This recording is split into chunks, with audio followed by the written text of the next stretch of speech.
Hi friends, welcome back to Shriveda education channel. ಇಂದು ನಾನು ವೃತ್ತಗಳು ಅಂದ್ರೆ ಸರ್ಕಲ್ ಪಾಠದ ಕುರಿತು ಡಿಸ್ಕಸ್ ಮಾಡ್ತಾ ಇದ್ದೀನಿ. ಇದು ಮುಂಬರುವ ಟಿ ಜಿಪಿಎಸ್ಟರ್ HSTR ಜೊತೆಗೆ ಇನ್ನುಳಿದ ಗೌರ್ಮೆಂಟ್ ಎಕ್ಸಾಮ್ಗಳಲ್ಲೂ ಕೂಡ ಈ ವೃತ್ತಗಳು ಪಾಠದ ಮೇಲೆ ಪ್ರಶ್ನೆಯನ್ನ ಹಲವಾರು ಬಾರಿ ಕೇಳಿದಾರ. ಹಾಗಾಗಿ ಇದು ವೃತ್ತಗಳು ಪಾಠ ಇದು ಪೇಪರ್ 1ಗೂ ಬರುತ್ತೆ, ಟಿ ಪೇಪರ್ 1ಗೂ ಬರುತ್ತೆ ಮತ್ತು ಪೇಪರ್ 2ಗೂ ಬರುತ್ತೆ. ಹಾಗಾಗಿ ಈ ಅಧ್ಯಾಯ ನಾನು ಏನ್ ಮಾಡಿದೀನಿ ಇವತ್ತು ಡಿಸ್ಕಸ್ ಮಾಡ್ತಾ ಇದ್ದೀನಿ. ಹಾಗಾಗಿ ಯಾರೆಲ್ಲ ವಿಡಿಯೋನ ಫಸ್ಟ್ ಟೈಮ್ ವಾಚ್ ಮಾಡ್ತಾ ಇದ್ದಾರೆ ವಿಡಿಯೋನ ಸ್ಕಿಪ್ ಮಾಡ್ದ ಕೊನೆ ತನಕ ನೋಡ್ರಿ. ಇವತ್ತಿನ ವಿಡಿಯೋದಲ್ಲಿ ನಾನು ವೃತ್ತದ ಸಂಪೂರ್ಣ ಮಾಹಿತಿಯನ್ನ ನಿಮ್ಮೊಂದಿಗೆ ಡಿಸ್ಕಸ್ ಮಾಡ್ತಾ ಇದ್ದೀನಿ. ಬನ್ನಿ ಫ್ರೆಂಡ್ಸ್, ವಿಡಿಯೋನ ಸ್ಟಾರ್ಟ್ ಮಾಡೋಣ. ಮೊದಲಿಗೆ ವೃತ್ತಗಳು ಅಂದ್ರೆ ಒಂದು ಸ್ಥಿರ ಬಿಂದುವಿನಿಂದ ಸಮಾನ ದೂರದಲ್ಲಿರುವ ಎಲ್ಲಾ ಬಿಂದುಗಳ ಗಣವನ್ನ ನಾವೇಂತೀವಿ ವೃತ್ತ ಅಂತೀವಿ. ಇದೊಂದು ಸ್ಥಿರ ಬಿಂದು. ಈ ಸ್ಥಿರ ಬಿಂದುವಿನಿಂದ ಸಮಾನ ದೂರದಲ್ಲಿರುವ ಎಲ್ಲಾ ಬಿಂದುಗಳ ಗಣವನ್ನ ನಾವೇನಂತೀವಿ ವೃತ್ತ ಅಂತೀವಿ. ಹೌದಾ? ಇದು ನೋಡಿ ಸ್ಥಿರ ಬಿಂದುವಿನ ಸಮಾನ ದೂರದಲ್ಲಿರುವ ಎಲ್ಲಾ ಬಿಂದುಗಳ ಗಣವನ್ನ ವೃತ್ತ ಅಂತೀವಿ. ಹಾಗಾದ್ರ ಇದು ವೃತ್ತ, ಈ ವೃತ್ತದ ನಮ್ದ ಇದು ಕೇಂದ್ರ ಬಿಂದು, ಇದು ಓ. ನೋಡ್ರಿ, ಇದು ಓ ಅನ್ನೋದ ಇದ ವೃತ್ತ ಕೇಂದ್ರ ಅಂತೀವಿ ನಾವು, ವೃತ್ತ ಕೇಂದ್ರ. ನೆಕ್ಸ್ಟ್ ಅಂದ್ರ ವೃತ್ತ ಅಂದ್ರೆ ಏನಂತ ಗೊತ್ತಾಗ್ತೀವಿ. ಇದೊಂದು ಸ್ಥಿರ ಬಿಂದು. ಈ ಸ್ಥಿರ ಬಿಂದುವಿಂದ ಸಮಾನ ದೂರದಲ್ಲಿರುವ ಎಲ್ಲಾ ಬಿಂದುಗಳ ಗಣವನ್ನ ನಾವೇಂತೀವಿ ವೃತ್ತ ಅಂತೀವಿ. ನೆಕ್ಸ್ಟ್ ಪರಿಧಿ, ಸರ್ಕಂಫರೆನ್ಸ್ ಅಂತೀವಿ. ನೋಡ್ರಿ, ಪರಿಧಿ ಅಂದ್ರೆ ಏನಂತ ನೋಡೋದಾದ್ರ ವೃತ್ತವನ್ನು ಆವರಿಸಿರುವ ವಕ್ರ ರೇಖೆಯನ್ನು ನಾವೇನಂತೀವಿ ಪರಿಧಿ ಅಂತೀವಿ. ಇದು ನಮ್ದೊಂದು ವೃತ್ತ. ಈ ವೃತ್ತವನ್ನ ಆವರಿಸಿರುವಂತ ಇದು ನೋಡ್ರಿ, ವೃತ್ತವನ್ನ ಆವರಿತ ವಕ್ರ ರೇಖೆ. ಇದೊಂದು ನಮ್ದ ವಕ್ರ ರೇಖೆ. ಇದು ವಕ್ರ ರೇಖೆ. ಸರಳ ರೇಖೆ ಅಂದ್ರೆ ಸ್ಟ್ರೇಟ್ ಇರ್ತೈತಿ. ಹೌದಾ? ವಕ್ರ ರೇಖೆ ಅಂದ್ರೆ ಹಿಂಗ್ ಇರ್ತೈತಿಲ್ಲ, ಹಂಗಾಗಿ ಇದು ನಮ್ದೇನ ವೃತ್ತವನ್ನು ಆವರಿಸುವಂತ ವಕ್ರ ರೇಖೆನ ನಾವೇಂತೀವಿ ಇದು ನಮ್ಮ ಪರಿಧಿ. ನೆಕ್ಸ್ಟ್ ಅರ್ಥ ಆಯ್ತು ಅನ್ಕೊಂಡೇನೆ ಎಲ್ಲರಿಗೂ. ಮುಂದ್ ನೋಡ್ರಿ, ತ್ರಿಜ್ಯ ಇಂಗ್ಲಿಷ್ ನ ರೇಡಿಯಸ್ ಅಂತೀವಿ. ತ್ರಿಜ್ಯ ಅಂದ್ರೆ ಏನಂತ ನೋಡೋದಾದ ವೃತ್ತ ಕೇಂದ್ರದಿಂದ ವೃತ್ತದ ಪರಿಧಿ ಮೇಲಿನ ಯಾವುದೇ ಒಂದು ಬಿಂದುವನ್ನು ಸೇರಿಸುವ ರೇಖಾಖಂಡವೇ ತ್ರಿಜ್ಯ. ಇದೊಂದು ನಮ್ಮದ ವೃತ್ತ. ಹೌದಾ? ಈ ವೃತ್ತ ಕೇಂದ್ರದಿಂದ ಇದು ನಮ್ದು ಕೇಂದ್ರ ಬಿಂದು ಓ. ಕೇಂದ್ರ ಬಿಂದುವಿನಿಂದ ವೃತ್ತದ ಪರಿಧಿ, ಇದು ನಮ್ದು ಪರಿಧಿ ಅಂತ ಆಲ್ರೆಡಿ ಹೇಳಿನ. ಪರಿಧಿ ಮೇಲೆ ಯಾವುದೇ ಒಂದು ಬಿಂದು ಅದು ಎಲ್ಲಾದ್ರೂ ಇರ್ಲಿ, ಇಲ್ಲಿ ಬಿಂದು ಐತಿ, ಇದನ್ನ ಏನ್ ಮಾಡ್ಕ ಸೇರಿಸು ರೇಖಾಖಂಡ. ನೋಡಿದ್ರು ಇಲ್ಲಿ ಇರ್ಬೋದು ಅಥವಾ ಇದೊಂದು ಬಿಂದು ಐತಿ ನೋಡ್ರಿ, ಇದು ನೋಡ್ರಿ. ಅಂದ್ರ ಬಟ್ ಅದು ಎಲ್ಲಾದ್ರೂ ಇರ್ಬೋದು. ಅದು ವೃತ್ತದ ಪರಿಧಿ ಮೇಲೆ ಯಾವುದೋ ಒಂದು ಬಿಂದುವನ್ನ ಸೇರಿಸುವ ರೇಖಾಖಂಡವನ್ನು ನಾವೇಂತೀವಿ ತ್ರಿಜ್ಯ ಅಂತೀವಿ. ಹಾಗಾದ್ರ ವೃತ್ತದಲ್ಲಿ ಅನೇಕ ತ್ರಿಜ್ಯಗಳನ್ನು ಎಳೆಯಬಹುದು. ಹೌದು, ಆ ವೃತ್ತದಲ್ಲಿ ಅನೇಕ ತ್ರಿಜ್ಯಗಳನ್ನು ಏನ್ ಮಾಡ್ಬೋದು ನಾವು ಎಳೆಯಬಹುದು ಅಂತ ಹೇಳ್ತೀನಿ. ನೆಕ್ಸ್ಟ್ ನೋಡ್ರಿ, ಇದೊಂದು ಆಯ್ತಾ. ನೆಕ್ಸ್ಟ್ ವ್ಯಾಸ. ಹಾಗಾದ್ರ ವ್ಯಾಸ ಇಂಗ್ಲಿಷ್ನಾಗ ಡಯಾಮೀಟರ್ ಅಂತೀವಿ. ವೃತ್ತದ ಪರಿಧಿಯ ಮೇಲಿನ ಯಾವುದೇ ಎರಡು ಬಿಂದುಗಳು ವೃತ್ತ ಕೇಂದ್ರದ ಮೂಲಕ ಹಾದು ಹೋಗುವ ರೇಖೆಯನ್ನು ನಾವೇಂತೀವಿ ವ್ಯಾಸ ಅಂತೀವಿ. ಹೌದಾ? ಇಲ್ಲಿ ನೋಡ್ರಿ, ಇದೊಂದು ವೃತ್ತ, ಇದು ಕೇಂದ್ರ ಬಿಂದು, ವೃತ್ತ ಕೇಂದ್ರ ಬಿಂದು ನಮ್ದು. ಹಾಗಾದ್ರೆ ಇಲ್ಲಿ ಇನ್ನೊಂದು ನಿಮಿಷ, ಇದು ನಿಮ್ದು ಇದು ನೋಡ್ರಿ ಓ ಎ, ಇದು ಬಿ, ಇದು ಓ ಎ ಅನ್ನೋದೇ ನಮ್ದ ತ್ರಿಜ್ಯ. ನೆಕ್ಸ್ಟ್ ಅಲ್ಲಿ ಕ್ಲಿಯರ್ ಮಾಡ್ಕೊಂತ ಹೋಗ್ತೀನಿ. ಓ ಎ, ಓ ಬಿ, ಸಿ, ಡಿ ಯಾವುದೇ ಇರ್ಬೋದು, ಇ, ಎಫ್, ಜಿ, ಎಚ್ ಯಾವುದೇ ಇರ್ಬೋದು.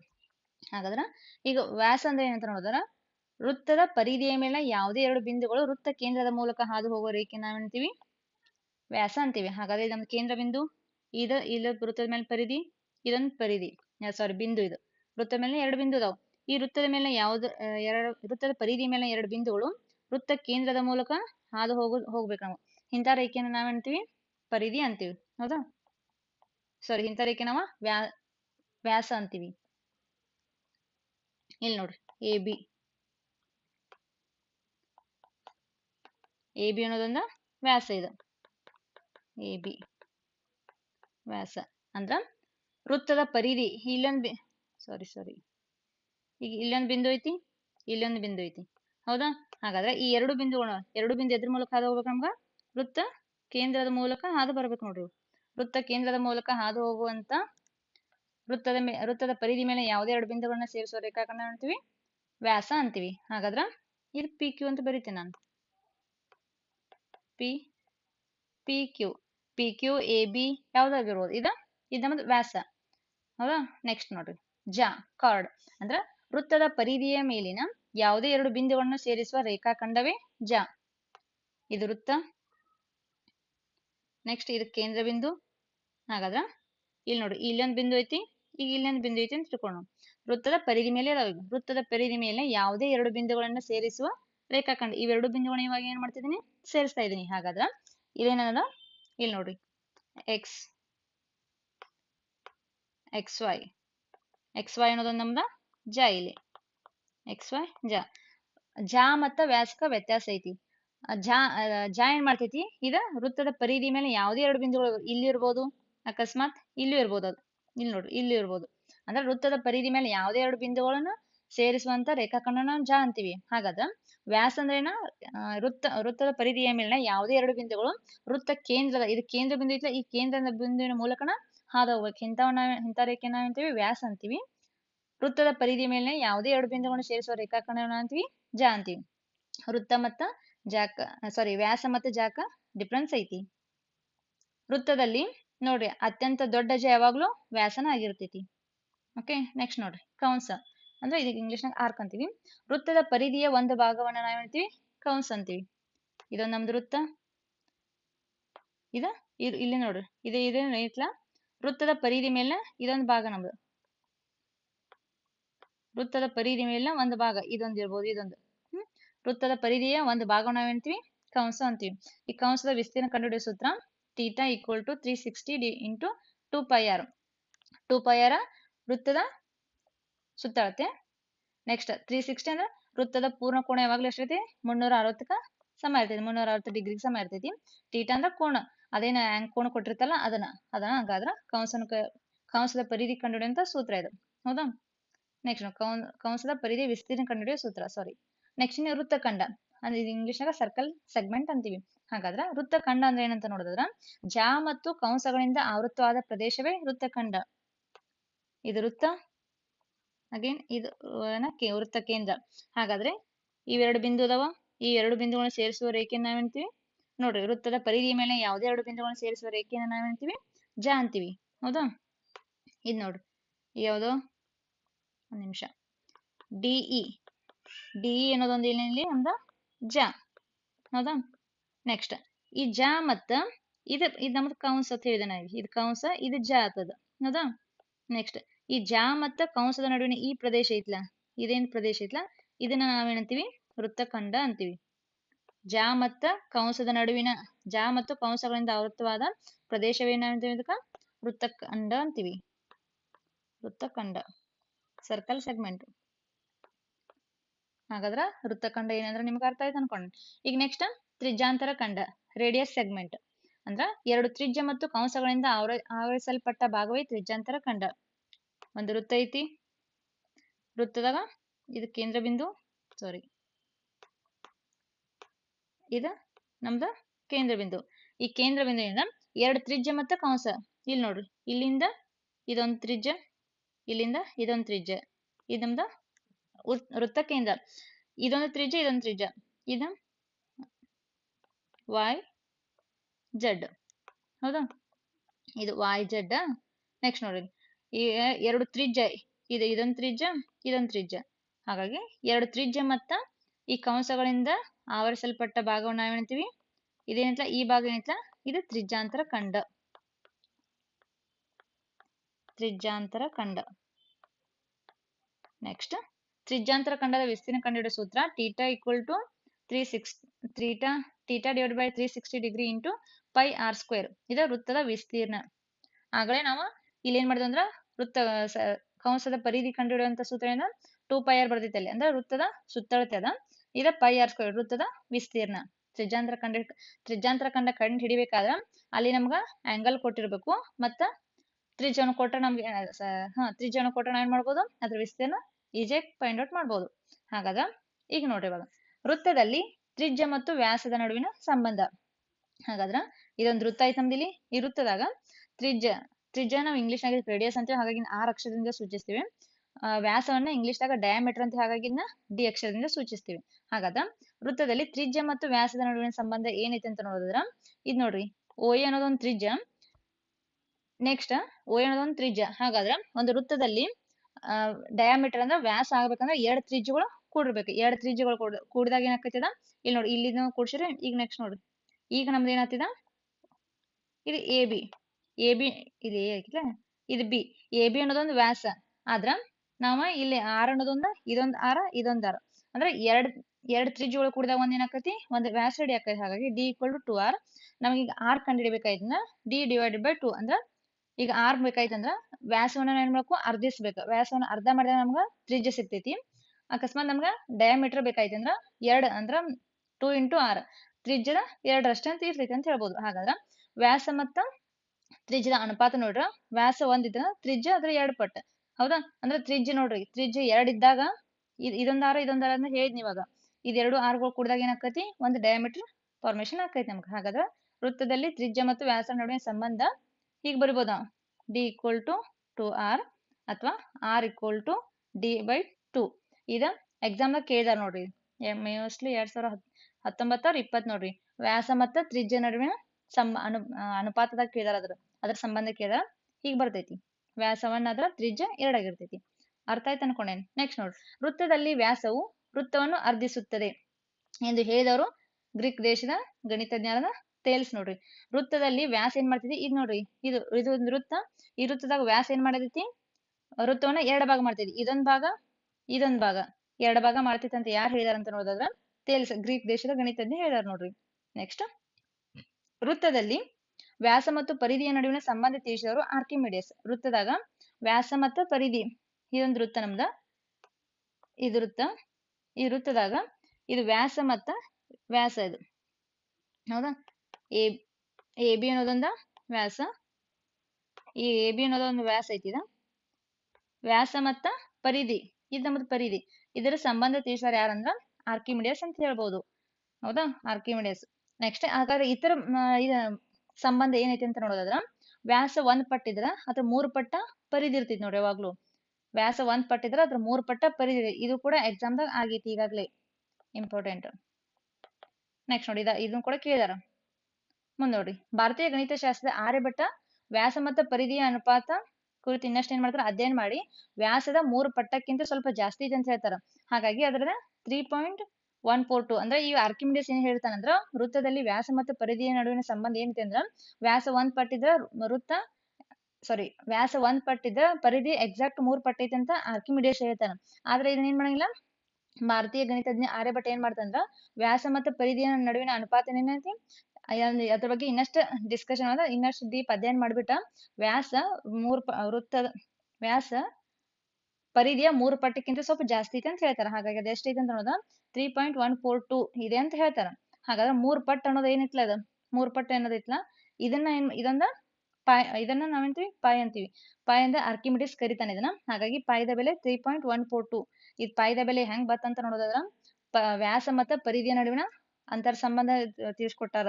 ಅದ್ರ ಮೂಲಕ ನಮ್ಗೆ ಏನಾಗೈತಿ ಈ ಪಾಯ್ ಅನ್ನೋದು ಬಂದೈತಿ. ಹಾಗಾದ್ರೆ ಪಾಯ್ ಅನ್ನೋದ್ರಿಂದ 3.142 ವ್ಯಾಲ್ಯೂ ಅಥವಾ 22/7 ಅಂತೀವಿ ನೋಡ್ರಿ. ಹಾಗಾದ್ರೆ ಇದೊಂದು ಅಭಾಗಲಬ್ಧ ಸಂಖ್ಯೆ. ಇದು ಅಂತ್ಯಗೊಳ್ಳದ ಪುನರಾವರ್ತಿತ ಸಂಖ್ಯೆ ಅಂತ ಆರ್ಯಭಟ್ಟ ಏನ್ ಮಾಡ್ತಾನ ತಿಳಿಸ್ತಾನ. ಹಾಗಾದ್ರೆ ಈಗ ಇಲ್ಲಿವರೆಗೂ ನಮ್ಗ ವೃತ್ತದ ಕೆಲವೊಂದಿಷ್ಟು ಅಂಶಗಳು ಗೊತ್ತದು. ಹಾಗಾದ್ರೆ ಇನ್ ಮುಂದೆ ಏನ್ ಮಾಡೋಣ, ವೃತ್ತದಲ್ಲಿ ಜಾದ ವಿಶೇಷತೆ ಏನಂತ ನೋಡ್ಕೊಂತ ಹೋಗೋಣ್ರಿ. ಒಂದು ವೃತ್ತದಲ್ಲಿ ಒಂದು ಜಾಗೆ ಎಳೆದ ಕೇಂದ್ರ ಬಿಂದುವಿನಿಂದ ಕನಿಷ್ಠ ದೂರದ ರೇಖೆ ಜಾವನ್ನು ಲಂಬವಾಗಿ ಅರ್ಧಿಸುತ್ತದೆ. ಇಲ್ಲಿ ನೋಡು, ಇದೊಂದು ವೃತ್ತ ತಗದೇನೆ. ಇಲ್ಲಿ ಈ ವೃತ್ತದಲ್ಲಿ ಜಾಗೆ ಎಳೆದ ಇದು ವೃತ್ತ. ಇಲ್ಲಿ ಎ ಬಿ ಅನ್ನೋದೊಂದ ನಮ್ದೇನಿದಿಲ್ಲ ಜಾ ಇದೆ. ಎ ಬಿ ಅನ್ನೋದೊಂದ ಜಾ ಐತಿ. ಹೌದಾ. ಹಾಗಾದ್ರೆ ಈ ಕೇಂದ್ರ ಬಿಂದುವಿನಿಂದ ವೃತ್ತಕ್ಕೆ ಏನಿಲ್ಲ ಕೇಂದ್ರ ಬಿಂದುವಿನಿಂದ ಜಾಕ ಒಂದ್ ಏನ್ ಮಾಡಿದಾರ ರೇಖೆನ ಎಳೆದಾರ. ಹಾಗಾದ್ರೆ ಅದೇನ್ ಮಾಡ್ತೈತಿ ಅಂದ್ರ ಕೇಂದ್ರ ಬಿಂದುವಿನಿಂದ ಕನಿಷ್ಠ ದೂರದ ರೇಖೆ ಜಾವನ ಏನ್ ಮಾಡ್ತೈತಿ ಲಂಬವಾಗಿ ಅರ್ಧ ಮಾಡತೈತಿ ನೋಡ್ರಿ. ಲಂಬವಾಗಿ ಏನ್ ಮಾಡ್ತೈತಿ ಅರ್ಧಿಸತೈತಿ. ಹಾಗಾಗಿ ಇಲ್ಲಿ ನೋಡ್ರಿ ಎ ಬಿ ಅನ್ನೋದೊಂದು ಜಾ ಇದೆ 10 ಸೆಂಟಿಮೀಟರ್ ಐತಿ ಅಂದ್ರ ಅದ್ರ ನಮಗ ಈಗ ನೋಡಿ ಇಲ್ಲಿ ರೇಡಿಯಸ್ ಬೇಕೈತಿ. ಇದು ಕಂಪ್ಲೀಟ್ ಇದೇನಾಗತೈತಿ ಇದು 10 ಸೆಂಟಿಮೀಟರ್ ಐತಿ ಅಂದ್ರ ಇದ್ರ ನಮ್ದು ಇದು ಎಷ್ಟೈತಿ ಅಂತ ತಿಳ್ಕೊಬೋದು. ಇದು ಎಕ್ಸಾಕ್ಟ್ ಆಗಿ ನೋಡ್ರಿ, ಎಕ್ಸಾಕ್ಟ್ ಆಗಿ ಇದು 10 ಐತಿ ಅಂದ್ರೆ ಈ ಸೈಡ್ ಇದಿರ್ತೈತಿ, ಈ ಸೈಡ್ ಇದೆ. ಯಾಕಂದ್ರೆ ಇದು ಎಕ್ಸಾಕ್ಟ್ ಆಗಿ ಏನ್ ಮಾಡ್ತೈತಿ ಲಂಬವಾಗಿ ಏನ್ ಮಾಡ್ತೈತಿ ಅರ್ಧಿಸತೈತಿ. ಹಾಗಾಗಿ ಒಂದು ವೃತ್ತದಲ್ಲಿ ಒಂದು ಜಾಗ ಎಳೆದ ಕೇಂದ್ರ ಬಿಂದುವಿನಿಂದ ಕನಿಷ್ಠ ದೂರದ ರೇಖೆ ಜಾವನ್ನ ಏನ್ ಮಾಡ್ತೈತಿ ಕರೆಕ್ಟ್ ಲಂಬವಾಗಿ ಅರ್ಧಿಸ್ತೈತಿ ಅಂತ ಇದ್ರಂತ ನಮಗ್ ಗೊತ್ತಾಗ್ತೈತಿ. ನೆಕ್ಸ್ಟ್ ನೋಡ್ರಿ, ಎರಡನೇದ ಒಂದು ವೃತ್ತದಲ್ಲಿ ಸಮಾನ ಅಳತೆಯ ಜಾಗಗಳು ಯಾವಾಗಲೂ ಕೇಂದ್ರದಿಂದ ಸಮಾನ ದೂರದಲ್ಲಿ ಇರುತ್ತವೆ. ಇದು ನೋಡ್ರಿ, ಇದೊಂದು ವೃತ್ತ. ಇಲ್ಲಿ ನೋಡ್ರಿ P Q R S. P Q ಮತ್ತು ಆರ್ ಎಸ್ ಅನ್ನೋದು ಜಾಗಳು ಇವು. ಪಿ ಕ್ಯೂ ಮತ್ತು ಆರ್ ಎಸ್ ಅನ್ನೋದ 2 ಜಾ ಅದಾವ ಇವು. ಹೌದಾ. ಹಾಗಾದ್ರ ಇಲ್ಲಿ ನೋಡ್ರಿ ಒಂದು ವೃತ್ತದಲ್ಲಿ ಸಮಾನ ಅಳತೆ ಇಲ್ಲಿಂದ ನೋಡ್ರಿ ಇದು ಪಿ ಕ್ಯೂ ಅಪ್ರಾಕ್ಸಿಮೇಟ್ ಒಂದು 5 ಸೆಂಟಿಮೀಟರ್ ಐತೆ ಅಂದ್ರ ಇದು ಆರ್ ಎಸ್ 5 ಸೆಂಟಿಮೀಟರ್. ಯಾಕಂದ್ರ ಒಂದು ವೃತ್ತದಲ್ಲಿ ಸಮಾನ ಅಳತೆಯ ಜಾಗಗಳು ಯಾವಾಗಲೂ ಇದು ಕೇಂದ್ರ ಐತಿ, ಕೇಂದ್ರದಿಂದ ಸಮಾನ ದೂರದಲ್ಲಿ ಇರ್ತಾವ. ಹಾಗಾದ್ರೆ ಇದು ಜಾದ ಅಳತೆ ಸಮ ಐತಂದ್ರ ಅದರಿಂದ ಉಂಟಾದ ಇವೇನ್ ಕೇಂದ್ರ ಆಗಿರ್ತಲ್ಲ, ಈ ಕೇಂದ್ರದಲ್ಲಿ ಯಾವಾಗಲೂ ಏನ್ ಮಾಡ್ತೈತಿ ಸಮಾನ ದೂರದಲ್ಲಿ ಏನ್ ಮಾಡ್ತೈತಿ ತ್ರಿಜ್ಯಗಳು ಏನ್ ಮಾಡ್ತೈತಿ ನಿರ್ಮಿಸ್ತೈತಿ ಅಂತ ಹೇಳ್ಬೋದು. ಅಂದ್ರೆ ಸಮಾನ ದೂರದಲ್ಲಿ ಇರ್ತಾವ ಅಂತ ಹೇಳ್ಬೋದು. ಹೌದಾ? ನೆಕ್ಸ್ಟ್ ನೋಡ್ರಿ, ಅರ್ಥ ಆಯ್ತು ಅನ್ಕೊಂಡೇನಿ. ಮುಂದ್ ನೋಡ್ರಿ, ಮೂರನೇದು, ಒಂದು ವೃತ್ತದಲ್ಲಿ ಸಮಾನ ಅಳತೆಯ ಜಾಗಗಳು ಯಾವಾಗಲೂ ಕೇಂದ್ರದಲ್ಲಿ ಸಮಾನ ಅಳತೆಯ ಕೋನಗಳನ್ನು ಉಂಟು ಮಾಡುತ್ತವೆ. ಇದೊಂದು ವೃತ್ತ ಐತಿ, ಇದು ವೃತ್ತದಾಗ ಇಲ್ಲಿ ನೋಡ್ರಿ ವೃತ್ತ ಐತಿ, ವೃತ್ತದಾಗ ಸಮಾನ ಅಳತೆ ಜಾಗ ಇಲ್ಲೂ A B C D, A B ಮತ್ತ ಸಿ ಡಿ ಅನ್ನೋದ ಎರಡು ಜಾಗ ಅದಾವು. ಎರಡು ಜಾಗ ಹೆಂಗದಾವ ಅಂದ್ರ ಸಮಾನ ಅಳತೆ ಅದಾವು, ಈಕ್ವಲ್ ಆಗಿ. ಇದು 5 ಸೆಂಟಿಮೀಟರ್ ಐತಿ, ಇದು 5 ಸೆಂಟಿಮೀಟರ್ ಐತಿ. ಹಾಗಾದ್ರ ಇವೇನ್ ಕೇಂದ್ರದಾಗ ಏನು ಉಂಟು ಮಾಡ್ತಾನ ಈ ಕೋಣದ ಅಳತೆ ಕೂಡ ಏನಿರ್ತಾವ, ಇವು ಕೂಡ ಸಮವಾಗಿರ್ತಾವ. ಇಲ್ಲಿ ಅಂದ್ರೆ ನಮ್ದು ಎಷ್ಟ್ ಇರ್ತೈತಿಲ್ಲ, ಇಲ್ಲಿ ಇದು ಎ ಬಿ ಎಷ್ಟ್ ಇರ್ತೈತಿ ಅಷ್ಟ ಸಿ ಡಿ ಜಾನು ಇರ್ತೈತಿ. ಹಾಗಾಗಿ ಅವೆರಡು ಜಾಗಗಳು ಸಮ ಇರೋದ್ರಿಂದ ಅವುಗಳಿಂದ ಉಂಟಾದ ಇವೇನ್ ಕೋಣ ಇರ್ತಲ್ಲ ಇವು ಕೂಡ ಸಮಾನ ಅಳತೆಯ ಕೋನವನ್ನು ಹೊಂದಿರ್ತಾವ. ಇದು 60 ಇತ್ತಂದ್ರ ಇದು 60 ಇರ್ತೈತಿ, ಇದು 45 ಇತ್ತಂದ್ರ ಇದು 45 ಇರ್ತೈತಿ.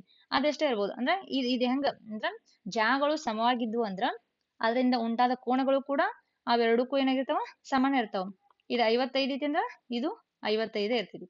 ಹಾಗಾಗಿ ಒಂದು ವೃತ್ತದಲ್ಲಿ ಸಮಾನ ಅಳತೆಯ ಜಾಗಗಳು ಯಾವಾಗ್ಲವ ಕೇಂದ್ರದಲ್ಲಿ ಸಮಾನ ಅಳತೆಯ ಕೋನಗಳನ್ನ ಉಂಟು ಮಾಡ್ತಾವ ಅಂತ ಇದರಿಂದ ನಮ್ಗ ಗೊತ್ತಾಗ್ತೈತಿ. ನೆಕ್ಸ್ಟ್ ನೋಡ್ರಿ, 4ನೇದು, ಒಂದು ವೃತ್ತದಲ್ಲಿ ಸಮಾನ ಅಳತೆಯ ಜಾಗಗಳಿಂದ ಉಂಟಾದ ತ್ರಿಭುಜಗಳು ಸಮಾನ ವಿಸ್ತೀರ್ಣವನ್ನು ಹೊಂದಿರುತ್ತವೆ. ಹಾಗಾದ್ರ ಇಲ್ಲಿ ನೋಡ್ರಿ, ಇಲ್ಲೊಂದು ವೃತ್ತ ಐತಿ, ಈ ವೃತ್ತದಾಗ ಎ ಬಿ ಮತ್ತ ಪಿ ಕ್ಯೂ ಅನ್ನೋದು ಎರಡು ಜಾಗ ಅದಾವು. ಹೌದಾ? ಹಾಗಾದ್ರೆ ಈ ಎರಡು ಜಾಗಗಳು ಸಮಾನ ಅಳತೆ ಜಾಗ ಅದಾವ. ಇದಂದ್ರ ಅಪ್ರಾಕ್ಸಿಮೇಟ್ 10 ಸೆಂಟಿಮೀಟರ್. ಹಾಗಾದ್ರೆ ಇದು ಕೂಡ ನಮ್ಗ 10 ಅಂತ ಇಟ್ಕೋಬಹುದು, ಇದು ಕೂಡ 10. ಅಂದ್ರೆ ಒಂದು ವೃತ್ತದಲ್ಲಿ ಸಮಾನ ಅಳತೆಯ ಜಾಗಗಳು ಇದು 10 ಐತಿ ಅಂದ್ರೆ ಇದು 10 ಐತಿ. ಸಮಾನ ಜಾಗಗಳಿಂದ ಉಂಟಾದ ತ್ರಿಭುಜಗಳು ಇದು ನೋಡ್ರಿ ಎ ಒ ಬಿ ಮತ್ತ ಪಿ ಒ ಕ್ಯೂ, ಈ ತ್ರಿಭುಜಗಳು ಸಮಾನ ವಿಸ್ತೀರ್ಣವನ್ನ ಹೊಂದಿರ್ತಾವ ಯಾವಾಗ್ಲೂ ಅದು. ಹಾಗಾದ್ರ ಒಂದು ವೃತ್ತದಲ್ಲಿ ಐತಿ, ವೃತ್ತದಲ್ಲಿ ಸಮಾನ ಅಳತೆಯ ಜಾಗಗಳಿಂದ ಸಮಾನ ಅಳತೆ ಜಾಗವು ಸಮಾನ ಅಳತೆ ಜಾ ಇದ್ರ ಅವುಗಳಿಂದ ಉಂಟಾದ ತ್ರಿಭುಜಗಳು ಕೂಡ ಸಮಾನ. ಇದು ನೋಡಿ ತ್ರಿಭುಜ ತ್ರಿಭುಜ ಪಿ ಒ ಕ್ಯೂ ಕೂಡ ಸಮಾನ ವಿಸ್ತೀರ್ಣವನ್ನ ಹೊಂದಿರ್ತಾವ ಅಂತ ಹೇಳ್ಬೋದು. ಇಲ್ಲಿ ನೋಡ್ರಿ, ವೃತ್ತದಲ್ಲಿ ಸಮಾನ ಅಳತೆಯ ಜಾಗಗಳು ಯಾವಾಗಲೂ ಕೇಂದ್ರದಲ್ಲಿ ಉಂಟಾದ ಕೋನಗಳು ಕೂಡ ಸಮಾನ ಕೋನಗಳನ್ನ ಹೊಂದಿರ್ತಾವ ಅಂತ ಹೇಳ್ತೈತಿ. ಇಲ್ಲಿ ಸಮಾನ ಅಳತೆಯ ಜಾಗಗಳು ಯಾವಾಗಲೂ ಏನ್ ಮಾಡ್ತಾವ ಅಂದ್ರ ಅವುಗಳ ಉಂಟಾದ ತ್ರಿಭುಜದ ವಿಸ್ತೀರ್ಣಗಳು ಏನಾಗಿರ್ತಾವ ಅವು ಕೂಡ ಸಮ ಇರ್ತಾವ. ನೆಕ್ಸ್ಟ್ ನೋಡ್ರಿ, ಇದು ಇಂಪಾರ್ಟೆಂಟ್, ಯಾಕಂದ್ರೆ ಇನ್ ಎಕ್ಸಾಮ್ದಾಗ ಭಾಳ ಸತಿ ಕೇಳ್ಯಾರ ನೋಡ್ರಿ, ಇದ್ರ ಮೇಲೆ ಪ್ರಶ್ನೆನೂ ಆಗಿದಾವ. ನೆಕ್ಸ್ಟ್ ಡಿಸ್ಕಸ್ ಮಾಡ್ತೀನಿ ನಾನು. ವೃತ್ತದಲ್ಲಿ ಜಾದಿಂದ ಪರಿಧಿಯ ಮೇಲೆ ಉಂಟಾದ ಕೋನದ ಅಳತೆಯು ಅದೇ ಜಾದಿಂದ ಕೇಂದ್ರಕ್ಕೆ ರಚಿಸಿದ ಅಥವಾ ಉಂಟಾದ ಕೋನದ ಅಳತೆಗೆ ಅರ್ಧದಷ್ಟು ಇರುತ್ತದೆ. ಹಾಗಾದ್ರ ಇದೇನಂತ ನೋಡೋದಾದ್ರ ಇಲ್ಲಿ ನೋಡ್ರಿ, ಇದೊಂದು ವೃತ್ತ ಐತಿ, ವೃತ್ತದಾಗ ಎ ಬಿ ಅನ್ನೋದೊಂದ್ ಹೌದಾ, ಎ ಬಿ ಅನ್ನೋದೊಂದ್ ಹಾಗಾದ್ರ ಇಲ್ಲಿ ನೋಡ್ರಿ ಎ ಸಿ ಬಿ ಅನ್ನೋದೊಂದು ಕೋನ, ಐತಿ. ನೆಕ್ಸ್ಟ್ ಎ ಡಿ ಬಿ ಇದೊಂದು ತ್ರಿಭುಜ ಅಂತ ಹೇಳ್ಬೋದು. ನೆಕ್ಸ್ಟ್ ಎ ಇ ಬಿ ಇದೊಂದು ತ್ರಿಭುಜ ಕೋನ. ನೆಕ್ಸ್ಟ್ ಇದು ಎ ಒ ಬಿ ಇದೊಂದು ನಮ್ದ ಕೋನ ಅಥವಾ ತ್ರಿಭುಜ ಅಂತ ಹೇಳ್ಬೋದು. ಇಲ್ಲಿ ನೋಡ್ರಿ ಕೋನದವ. ಹಾಗಾದ್ರೆ ಇದೇನ್ ಹೇಳ್ತಿದೆ ಅಂದ್ರ ವೃತ್ತದಲ್ಲಿ ಜಾದ ಪರಿಧಿಯ ಮೇಲೆ ಈ ಐತಿ, ಇದು ಎ ಬಿ ಅನ್ನೋದೊಂದು ಈ ವೃತ್ತದಲ್ಲಿ ಜಾದಿಂದ ಪರಿಧಿ ಮೇಲೆ ಅದು ಎಲ್ಲಿರ್ಬೋದು, ಎಲ್ಲಿರ್ಬೋದು ಜಾದಿಂದ ಪರಿಧಿಯ ಮೇಲೆ ಉಂಟಾದ ಕೋನದ ಅಳತೆಯು ಅದೇ ಜಾದಿಂದ ಈ ಜಾದಿಂದ ಈಗ ಇಲ್ಲೊಂದು ತ್ರಿಭುಜ ಹೋಗೈತಿ, ಎ ಸಿ ಬಿ ಅನ್ನೋದೊಂದು ಹೋಗೈತಿ, ಎ ಡಿ ಇ ಒಂದು ಹೋಗೈತಿ, ನೆಕ್ಸ್ಟ್ ಎ ಇ ಬಿ ಒಂದು ಹೋಗೈತಿ, ಎ ಡಿ ಬಿ ಒಂದು ಹೋಗೈತಿ. ಹೌದಾ? ಹಾಗಾದ್ರ ವೃತ್ತದಲ್ಲಿ ಜಾದಿಂದ ಪರಿಧಿಯ ಮೇಲೆ ಉಂಟಾದ ಕೋನದ ಅಳತೆಯು ಇದೇ ಜಾದಿಂದ ಇದು ನಮ್ದು ಕೇಂದ್ರ, ಈ ಕೇಂದ್ರಕ್ಕೆ ರಚಿಸಿದ ಅಥವಾ ಉಂಟಾದ ಕೋನದ ಅಳತೆಗೆ ಅರ್ಧದಷ್ಟು ಇರ್ತೈತಿ. ಅಂದ್ರ ಇದು 100 ಐತಿ ಅಂದ್ರ ಇದು 50 ಇರ್ತೈತಿ. ಈಗ ಇದು 50 ಐತಿ ಅಂದ್ರ ಇವು 25 ಇರ್ತಾವ ನೋಡ್ರಿ. ಹೌದಾ? ಇದು 25 ಇರ್ತಾವ. ಅಂದ್ರೆ ಯಾವಾಗ್ಲೂ ಅದೇನಿರ್ತೈತಿ ವೃತ್ತದಾಗಿನವ ಒಂದು ಜಾದಿಂದ ಅಥವಾ ಒಂದು ಜಾದಿಂದ ಪರಿಧಿಯ ಮೇಲೆ ಎಲ್ಲೇ ಕೋನಗಳನ್ನು ರಚನೆ ಮಾಡಿದ್ರು ಕೂಡ ಆ ಕೇಂದ್ರ ಬಿಂದುವಿನಲ್ಲಿ ಏನ್ ಉಂಟಾದ ಕೋನ ಇರ್ತಲ್ಲ, ಈ ಕೇಂದ್ರ ಬಿಂದುದಾಗ ಏನ್ ಕೋನ ಇರ್ತಲ್ಲ ಇದ್ರ ಅರ್ಧ ಇರ್ತಾವ ಯಾವಾಗ್ಲೂ ಇವು. ಇದು ಇಂಪಾರ್ಟೆಂಟ್, ಇದು ಎಕ್ಸಾಮ್ದಾಗ ಆಗಿತ್ತು ನೋಡ್ರಿ. ಹಿಂಗೂ ಅನ್ಕೋಬಹುದು. ಇಲ್ಲ ನಿಮ್ಗಂದ್ರ ಇಲ್ಲಿ ನೋಡ್ರಿ, ಇದು ಕೇಂದ್ರ ಕೋಣ ನಮ್ದು. ಈ ಕೇಂದ್ರ ಕೋಣ ಈಕ್ವಲ್ ಟು ಇಲ್ಲಿ ಮಾಡಿ ನೋಡ್ರಿ 2 ಇಂಟು ಪರಿಧಿ ಕೋಣ. ಯಾಕಂದ್ರೆ ಇಲ್ಲಿ ನೋಡ್ರಿ ಈಗ 50 ಐತ್ಲಾ, ಈ ಕೇಂದ್ರ ಕೋಣ ಎಷ್ಟೈತಿ ಈಗ ನಮ್ದ 100 ಐತಿ. ಹಾಗಾದ್ರೆ 2 ಇಂಟು ಫಸ್ಟ್ ಮಾಡಿ ನೋಡಿ 50, 2 ಇಂಟು 50 ಮಾಡಿ ಎಷ್ಟು ಆಕೈತಿ ನೋಡ್ರಿ, ಇದು 100 ಆಗುತ್ತ, ಇದು 100 ಆಗುತ್ತ. ಹಾಗಾದ್ರ ಒಂದ್ ನಿಮಿಷ, ಇದು 100 ಆಗುತ್ತ. ಇದ್ರ ಎರಡು ಪಟ್ಟ ಅಂದ್ರ 2 ಇಂಟು ಪರಿಧಿ ಕೋಣ ಮಾಡಿದಾಗ ಏನಾಗ್ತದೆ ನಮ್ಗ ಕೇಂದ್ರ ಕೋಣ ಸಿಗ್ತೈತಿ. ಎಕ್ಸಾಮ್ದಾಗ ನೋಡ್ರಿ ಕೇಂದ್ರ ಕೋಣ ಕೊಟ್ಟ ಮ್ಯಾಲಿನ ಕೋಣಗಳನ್ನ ಕೇಳ್ಬೋದು. ಒಂದ್ ನಿಮಿಷ, ಇಲ್ಲೊಂದು ಬೇಕಾದ್ರೆ ಇನ್ನೊಂದು ಡಯಾಗ್ರಾಮ್ ಹಾಕಿ ನೋಡ್ರಿ. ಇದು ವೃತ್ತ, ಇದು ಕೇಂದ್ರ ಬಿಂದು.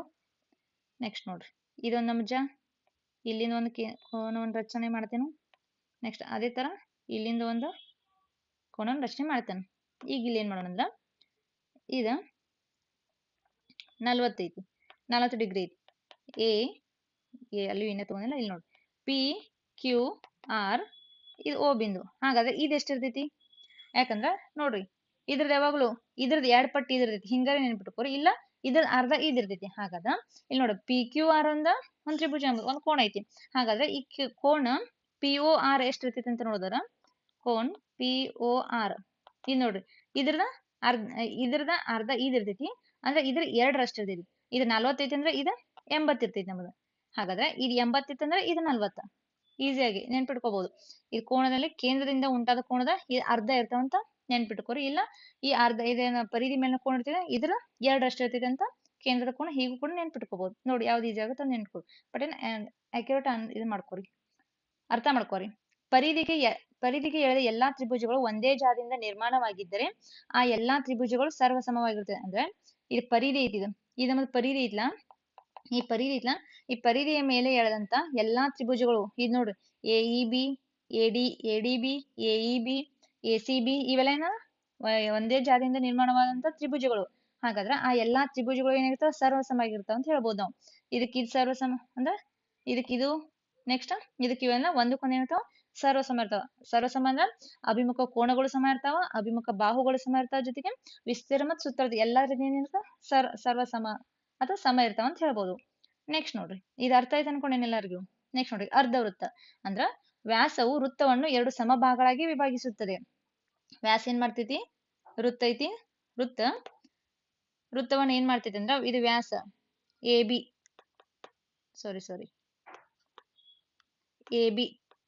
ಎ ಬಿ ಅನ್ನೋದೊಂದ ವ್ಯಾಸ. ಈ ವ್ಯಾಸ ಏನ್ ಮಾಡ್ತೈತಿ ಅಂದ್ರ ವೃತ್ತವನ್ನ ಏನ್ ಮಾಡ್ತೈತಿ ಸಮಭಾಗಗಳಾಗಿ, ಅಂದ್ರೆ 2 ಭಾಗ, ಇದೊಂದು ಭಾಗ ಇಲ್ಲಿ ನೋಡ್ರಿ, ಇದೊಂದು ಭಾಗ ಮತ್ತ ಇದೊಂದು ಭಾಗ. ಅರ್ಧ ವೃತ್ತ ಅಂದ್ರೆ ಇದಷ್ಟ ನೋಡ್ರಿ, ಈಗ ಮಾಡ್ರ ಇದೊಂದು ಏನಾಯ್ತು ನಮ್ಗ ಅರ್ಧ ವೃತ್ತ ಆಯ್ತು, ಅಥವಾ ಈಗ ಮಾಡ್ರಿ ಏನಾಯ್ತದ ಅರ್ಧ ವೃತ್ತ. ಈ 2 ಕೂಡ್ಸಾಗ ನಮ್ಗೆ ಏನಾಕತಿ ಪೂರ್ಣ ವೃತ್ತ ಸಿಗ್ತೈತಿ. ಎಕ್ಸಾಕ್ಟ್ ಆಗಿ ವೃತ್ತ ಆಗಿಲ್ಲ ಮತ್ತ ಇದು ಮಾಡ್ಬೇಡ್ರಿ. ನೋಡ್ರಿ ಅಂದ್ರೆ 2 ಕೂಡ್ಸಾಗ ನಮ್ಗೆ ಒಂದು ವೃತ್ತ ಸಿಗ್ತೈತಿ. ಅರ್ಧ ವೃತ್ತಗಳು 2 ಕೂಡಿದಾಗ ನಮ್ಗೆ ವೃತ್ತ ಸಿಗ್ತೈತಿ. ಅರ್ಧ ವೃತ್ತ ಅಂದ್ರ ವ್ಯಾಸ ಏನ್ ಮಾಡ್ತೈತಿ, ವೃತ್ತವನ್ನು ಕರೆಕ್ಟ್ ಆಗಿ ಏನ್ ಮಾಡ್ತೈತಿ 2 ಭಾಗಾಗಿ ವಿಭಾಗಿಸ್ತೈತಿ. ಇದು ನಮ್ಗೆ ಗೊತ್ತಾಗ್ತದೆ. ನೆಕ್ಸ್ಟ್ ನೋಡಿ ಸರ್ವಸಮ ವೃತ್ತಗಳು. ಒಂದು ವೃತ್ತದ ತ್ರಿಜ್ಯವು ಮತ್ತೊಂದು ವೃತ್ತದ ತ್ರಿಜ್ಯಕ್ಕೆ ಸಮನಾಗಿದ್ದರೆ ಆ 2 ವೃತ್ತಗಳು ಸರ್ವಸಮ ಅಂತ ಹೇಳ್ಬೋದು. ಇದೊಂದು ವೃತ್ತ, ನೆಕ್ಸ್ಟ್ ಇದೊಂದು ವೃತ್ತ ನೋಡ್ರಿ. ಈ ವೃತ್ತದ ತ್ರಿಜ್ಯ ಇದು ಓ, ಇದು ನೋಡ್ರಿ ಇದು ಓ, ಇದು ಬಿ, ಇದು ಎ. ಹಾಗಾದ ಇದೊಂದು ವೃತ್ತ ಐತಿ, ಈ ವೃತ್ತದ ತ್ರಿಜ್ಯ ಇದು 2 ಐತಿ ಅಂದ್ರ ಇದನ್ನು 2 ಅಂತ. ಇದು ಅಂದ್ರ ಒಂದು ವೃತ್ತದ ತ್ರಿಜ್ಯವು ಮತ್ತೊಂದು ವೃತ್ತದ ತ್ರಿಜ್ಯಕ್ಕೆ ಸಮವಾಗಿದ್ರೆ ಆ ಎರಡು ವೃತ್ತಗಳು ಏನಾಗ್ತಾವ ಸರ್ವಸಮ. 2 ವೃತ್ತಗಳನ್ನ ಏನಂತೀವಿ ಸರ್ವಸಮ ವೃತ್ತಗಳು ಅಂತೀವಿ. ಹಾಗಾದ್ರೆ ಇದೆಲ್ಲರಿಗೂ ಅರ್ಥ ಆಯ್ತು ಅನ್ಕೊಂಡಿ. ವೃತ್ತದ ಒಳಕೋನಗಳ ಮೊತ್ತ ಯಾವಾಗ್ಲೂ 360 ಡಿಗ್ರಿ ಇರ್ತೈತಿ. ವೃತ್ತದ ಒಳಕೋನಗಳ ಮೊತ್ತ 360 ಡಿಗ್ರಿ ಅಂದ್ರೆ ಪೂರ್ಣ ಕೋನದ ಮೊತ್ತ ಯಾವಾಗ್ಲೂ 360 ಡಿಗ್ರಿ ಇರ್ತೈತಿ. ನೆಕ್ಸ್ಟ್ ವೃತ್ತದ ಸುತ್ತಳತೆ ಕಂಡುಹಿಡಿಯುವ ಸೂತ್ರ 2πr. ಇಂಪಾರ್ಟೆಂಟ್ ಎಕ್ಸಾಮ್ ದ ಹಲವಾರು ಬಾರಿ ಇದರ ಸೂತ್ರ ಮೇಲೆ ನಮ್ಗೆ ಎಕ್ಸಾಮ್ ಪ್ರಶ್ನೆನ ಕೇಳ್ತಿರ್ತಾರೆ. ವೃತ್ತದ ಸುತ್ತಳತೆ ಕಂಡುಹಿಡಿಯುವ ಸೂತ್ರ 2πr. ವೃತ್ತದ ವಿಸ್ತೀರ್ಣ ಕಂಡುಹಿಡಿಯುವ ಸೂತ್ರ πr². ಇದು πr², ಅದ ಇದಾಗಿಲ್ಲ ಟೈಪಿಂಗ್ ಇದಾಗೈತಿ πr². ಹಾಗಾದ ಇಲ್ಲಿವರೆಗೂ ವೃತ್ತದ ಅಂದ್ರೆ ಏನಾಯ್ತು, ವೃತ್ತ ಅಂದ್ರೇನು, ಜಾ ಅಂದ್ರೇನು, ಜಾದಿಂದ ಉಂಟಾದ ಕೋನಗಳು ಹೆಂಗಿರ್ತಾವ, ವ್ಯಾಸ ಮತ್ತು ತ್ರಿಜ್ಯ ನಡುವೆ ಸಂಬಂಧ ಏನು, ಪ್ರತಿಯೊಂದನ್ನು ಡಿಸ್ಕಸ್ ಮಾಡುದು. ಇನ್ ನೆಕ್ಸ್ಟ್ ಡಿಸ್ಕಸ್ ಮಾಡುದ ಚಕ್ರೀಯ ಚತುರ್ಭುಜಗಳು. ಇದು ಟೈಪ್ ಮೇಲೆ ಏನ್ ಮಾಡ್ತಾರ ಪ್ರಶ್ನೆಗಳನ್ನ ಇತ್ತೀಚೆಗೆ ಕೇಳತ್ತಾರ. ಹಾಗಾದ್ರೆ ಚಕ್ರೀಯ ಚತುರ್ಭುಜ ಇಂಗ್ಲಿಷ್ನಾಗ ಸೈಕ್ಲಿಕ್ ಕ್ವಾಡ್ರಿಲ್ಯಾಟರಲ್ ಅಂತೀವಿ ನಾವು. ಹಾಗಾದ್ರೆ ಚಕ್ರೀಯ ಚತುರ್ಭುಜಗಳು ಅಂದ್ರೆ ಏನಂತ ನೋಡೋದಾದ್ರ ಬಿಂದುಗಳ ಮೂಲಕ ಒಂದು ವೃತ್ತವನ್ನು ಎಳೆಯಬಹುದಾದರೆ ಆ ಎಲ್ಲಾ ಬಿಂದುಗಳನ್ನು ಚಕ್ರೀಯ ಬಿಂದುಗಳು ಎನ್ನುವರು. ನೆಕ್ಸ್ಟ್, ಒಂದು ಚತುರ್ಭುಜದ 4 ಶೃಂಗಗಳು ಚಕ್ರೀಯವಾಗಿದ್ದರೆ ಆ ಚತುರ್ಭುಜವನ್ನು ನಾವು ಚಕ್ರೀಯ ಚತುರ್ಭುಜ ಎನ್ನುತ್ತೇವೆ. ಹೌದಾ? ಇದೊಂದು ನಮ್ದು ವೃತ್ತ. ಈ ವೃತ್ತದಾಗ ಇವು 4 ಶೃಂಗಗಳು ಎ ಬಿ ಸಿ ಡಿ ಇವು 4 ಶೃಂಗಗಳು. ಈ ಒಂದು ವೃತ್ತದಲ್ಲಿರುವಂತಹ 4 ಶೃಂಗಗಳು ಚಕ್ರೀಯವಾಗಿದ್ದರೆ ಅವನ್ನ ಏನಂತೀವಿ ನಾವು? ಚಕ್ರೀಯವಾಗಿದ್ದರೆ ಚತುರ್ಭುಜವನ್ನು ಏನಂತೀವಿ? ಚಕ್ರೀಯ ಚತುರ್ಭುಜ ಅಂತೀವಿ. ನೆಕ್ಸ್ಟ್, ಹಾಗಾದ್ರೆ ಚಕ್ರೀಯ ಚತುರ್ಭುಜದ ಲಕ್ಷಣಗಳು ಏನದಾವ ಅಂತ ನೋಡೋದಾದ್ರ ನೋಡ್ರಿ. ಒಂದೇದು, ಚಕ್ರೀಯ ಚತುರ್ಭುಜದ ಒಂದು ಬಾಹುವನ್ನು ವೃದ್ಧಿಸಿದಾಗ ಉಂಟಾಗುವ ಹೊರಕೋನವು ಅಂತಸ್ಥಾಭಿಮುಖ ಕೋನಕ್ಕೆ ಸಮವಾಗಿರುತ್ತದೆ. ಅಂದ್ರ ಇದೊಂದು ಚಕ್ರೀಯ ಚತುರ್ಭುಜ ಐತಿ. ಪಿ ಕ್ಯೂ ಆರ್ ಇದು ಎಸ್ ಐತ್ಲಾ, ಇದು ಟಿ ಮಾಡ್ತೀನಿ ತಡ್ರಿ. ಅಲ್ಲ ಅಂದ್ರ ಇದನ್ನ ಆರ್ ಮಾಡ್ತೀನಿ. ಇದನ್ನ ಎಸ್ ಪಿ ಕ್ಯೂ ಆರ್ 2 ಸಲ ಆರ್ ಆಯ್ತು. ಒಂದ್ ನಿಮಿಷ. ಇದು ಎಸ್, ಇದು ಟಿ. ಹೌದಾ? ಈಗ ನೋಡ್ರಿ, ಪಿ ಕ್ಯೂ ಅಂದ್ರ ಒಂದು ಚಕ್ರೀಯ ಚತುರ್ಭುಜದ ಒಂದು ಬಾಹುವನ್ನು ಅಂದ್ರೆ ಈ ಬಾಹುವನ್ನು ಏನ್ ಮಾಡ್ತಿದ್ವಿ? ವೃದ್ಧಿಸ್ತೈತಿ ಅಂದ್ರ ಜಾಸ್ತಿ ತಗೊಂಡೈತಿ, ಮುಂದೆ ಹೋಗಿದ್ದು. ಹೌದಾ? ಹಾಗಾದ್ರ ಇವುಗಳಿಂದ ಉಂಟಾದ ಹೊರಕೋನ, ಇದೇನ್ ಹೊರಕೋನ ಐತ್ಲಾ, ಅಂತಸ್ಥಾಭಿಮುಖ ಕೋನಕ್ಕೆ ಸಮವಾಗಿರುತ್ತದೆ. ಅಂದ್ರ ಇಲ್ಲಿ ನೋಡ್ರಿ, ಪಿ ಕ್ಯೂ ಆರ್ ಎಸ್ ಅನ್ನೋದೊಂದ ಚಕ್ರೀಯ ಚತುರ್ಭುಜ ಐತಿ. ಇವಾಗ ಒಂದ್ ಚೌಕ ಐತಿ, ಇದ್ರಾಗ ವೃತ್ತದಾಗ ಒಂದ್ ಚೌಕ ಬಂದೈತಿ. ಇದನ್ನ ನಾವು ಚಕ್ರೀಯ ಚತುರ್ಭುಜ ಅಂತೀವಿ. ಹಾಗಾದ್ರ ಇಲ್ಲಿ ನೋಡ್ರಿ, 1 2 3 4 ಇದು 5ನೇ ಕೋನ. 5 ಕೋನಗಳಾವಿಲ್ಲಿ. ಹಾಗಾದ್ರ ಏನ್ ಮಾಡಿದ ಚಕ್ರೀಯ ಚತುರ್ಭುಜದ ಒಂದು ಬಾಹುವನ್ನ, ಈ ಬಾಹುವನ್ನ ಏನ್ ಮಾಡಿದ ನಾವು ವೃದ್ಧಿಸಿದೆವು. ವೃದ್ಧಿಸಿದಾಗ ಏನಾಗೈತಿ? ಇದರಿಂದ ಉಂಟಾದ ಒಂದು ಕೋನ ಉಂಟಾಗೈತಿ, 5ನೇ ಕೋನ ಅಥವಾ ಟಿ ಅಂತ ನಾವು ಗುರ್ತ ಮಾಡಿದೆವು. ಹಾಗಾದ್ರ ಇದು ಹೊರಕೋನ. ಈ ಹೊರಕೋನವು ಅಂತಸ್ಥಾಭಿಮುಖ ಕೋನಕ್ಕೆ ಸಮವಾಗಿರುತ್ತದೆ. ಅಂದ್ರ ಈ ಕೋನದ ಇದು ಒಳಗಿನ ಕೋನ, ಇದ್ರ ಅಭಿಮುಖ ಕೋನಕ್ ನೋಡ್ರಿ, ಇದು ಅಭಿಮುಖ ಕೋನಕ್ಕೆ ಏನಿರ್ತೈತಿ? ಸಮ ಇರ್ತೈತಿ ಯಾವಾಗ್ಲೂ. ಅಂದ್ರ ಅಂತಸ್ಥಾಭಿಮುಖ ಕೋನಕ್ಕೆ ಏನಿರ್ತೈತಿ? ಸಮ ಇರ್ತೈತಿ ಅಂತ ಹೇಳ್ಬೋದು. ಹಾಗಾಗಿ ಕೋನ 5 ಇದೇನಿಲ್ಲ, ಕೋನ 5 ಈಕ್ವಲ್ ಟು ಕೋನ 1ಕ್ಕೆ ಏನೈತಿ? ಸಮ ಐತೆ ಅಂತ ಹೇಳ್ಬೋದು. ಹೌದಾ? ಚಕ್ರೀಯ ಚತುರ್ಭುಜ ಒಂದು ಬಾಹುವನ್ನು ವೃದ್ಧಿಸಿದಾಗ ಉಂಟಾಗುವ ಹೊರಕೋನವು ಅಂತಸ್ಥಾಭಿಮುಖ ಇದು ಕೋನದ ಇದ್ರ ಅಪೋಸಿಟ್ ಕೋನಕ್ಕೆ ಏನಿರ್ತೈತಿ? ಸಮ ಇರ್ತೈತಿ, ಯಾವಾಗ್ಲೂ ಸಮ ಇರ್ತೈತಿ. ನೆಕ್ಸ್ಟ್, 2ನೇ ಲಕ್ಷಣ, ಚಕ್ರೀಯ ಚತುರ್ಭುಜದ ಅಭಿಮುಖ ಕೋನಗಳ ಮೊತ್ತವು ಸರಳ ಕೋನವಾಗಿರುತ್ತದೆ. ಅಂದ್ರೆ ಇದು ಚಕ್ರೀಯ ಚತುರ್ಭುಜ ಐತಿ. ಈ ಚಕ್ರೀಯ ಚತುರ್ಭುಜದಲ್ಲಿ ಅಭಿಮುಖ ಕೋನಗಳು ನೋಡ್ರಿ, ಪಿಗ ಆರ್, ಇದು ನೋಡ್ರಿ ಪಿಗ ಆರ್, ನೆಕ್ಸ್ಟ್ ಕ್ಯೂಗ ಎಸ್, ಇವೆರಡು ಕೋನಗಳ ಮೊತ್ತ ಎಷ್ಟಿರ್ತೈತಿ? ಯಾವಾಗ್ಲೂ 180. ಸರಳ ಕೋನ ಅಂದ್ರೆ ನಮ್ದು 180 ಡಿಗ್ರಿ. ಹಾಗಾಗಿ ಅದಕ್ಕೆ ಸರಳ ಕೋನವಾಗಿರ್ತಾವ ಅಂತ ಹೇಳ್ಬೋದು. ಹಾಗಾದ್ರೆ ಪಿ ಮತ್ತು ಆರ್ ಇವೆರಡು ಕೂಡ್ಸಾಗ ನಮ್ಗೆ ಎಷ್ಟು ಬೇಕು? 180 ಬರ್ಬೇಕು. ಅದೇ ತರ ಕ್ಯೂ ಮತ್ತೆ ಎಸ್ ಕೂಡ್ಸಾಗ 180 ಬರ್ಬೇಕು. ಅದೆಷ್ಟಾಗ ಇಲ್ಲಿ ನೋಡ್ರಿ, ಇದು 130, ಇದು 50 ಹಿಂಗೂ ಇರ್ಬೋದು. ನೆಕ್ಸ್ಟ್ ಇದು 120, ಇದು 60 ಹೆಂಗೂ ಇರ್ಬೋದು. ಅಂದ್ರೆ ಚಕ್ರೀಯ ಚತುರ್ಭುಜ ಅಭಿಮುಖ ಕೋನಗಳು ಯಾವಾಗ್ಲೂ ಏನಿರ್ತಾವ? ಅವುಗಳ ಅಭಿಮುಖ ಕೋನಗಳ ಮೊತ್ತ ಯಾವಾಗ್ಲೂ ಸರಳ ಕೋನ ಆಗಿರ್ತೈತಿ. ಅಂದ್ರೆ 180 ಡಿಗ್ರಿ ಆಗಿರ್ತೈತಿ ಅಂತ ಇದನ್ನ ನಮಗ ಗೊತ್ತಾಗ್ತದೆ. ಇದು ಕೂಡ ಎಕ್ಸಾಮ್ದಾಗ ಬಂದೈತಿ, ಇದ್ರ ಮೇಲೆ ಪ್ರಶ್ನೆ ಕೇಳಿದಾರ. ನೆಕ್ಸ್ಟ್ ನೋಡ್ರಿ, ಇನ್ನು ಸ್ಪರ್ಶಕ ಅಂದ್ರೆ ಟ್ಯಾಂಜೆಂಟ್ ಅಂತೀವಿ ನೋಡ್ರಿ. ವೃತ್ತದ ಒಂದೇ ಒಂದು ಬಿಂದುವಿನಲ್ಲಿ ಎಳೆದ ರೇಖೆನ ಅಂತೀವಿ ಸ್ಪರ್ಶಕ ಅಂತೀವಿ. ಹಾಗಾದ್ರೆ ಸ್ಪರ್ಶಕ ಮತ್ತು ವೃತ್ತಕ್ಕಿರುವ ಸಾಮಾನ್ಯ ಬಿಂದುವನ್ನ ಶೃಂಗಬಿಂದು ಎನ್ನುವರು. ನೋಡ್ರಿ, ಅಂದ್ರೆ ಇದೊಂದು ವೃತ್ತ ಐತೆ ನಮ್ದ. ವೃತ್ತದಾಗ ಒಂದೇ ಒಂದು ಬಿಂದುವಿನಲ್ಲಿ ಎಳೆದ ನೋಡ್ರಿ, ಈ ವೃತ್ತದ ಪರಿಧಿಯ ಮೇಲೆ ಆಗ್ಬೇಕದ. ವೃತ್ತದ ಪರಿಧಿಯ ಮೇಲೆ ಒಂದೇ ಒಂದು ಬಿಂದುವಿನಿಂದ ನೋಡಿ, ಇದು ಒಂದೇ ಒಂದು ಬಿಂದುವಿನಲ್ಲಿ ಎಳೆದ ರೇಖೆನ ಅಂತೀವಿ ಸ್ಪರ್ಶಕ ಅಂತೀವಿ. ಹಾಗಾದ್ರ ಈ ಸ್ಪರ್ಶಕ ಮತ್ತ ಇದೇನಿಲ್ಲ, ಇದು ಸ್ಪರ್ಶಕ ನಮ್ಮದು ಪಿ ಕ್ಯೂ. ಒಂದ್ ನಿಮಿಷ, ಪಿ ಕ್ಯೂ ಅನ್ನೋದೊಂದು ಸ್ಪರ್ಶಕ. ಈ ಪಿ ಕ್ಯೂ ಅನ್ನೋದೊಂದು ಸ್ಪರ್ಶಕ.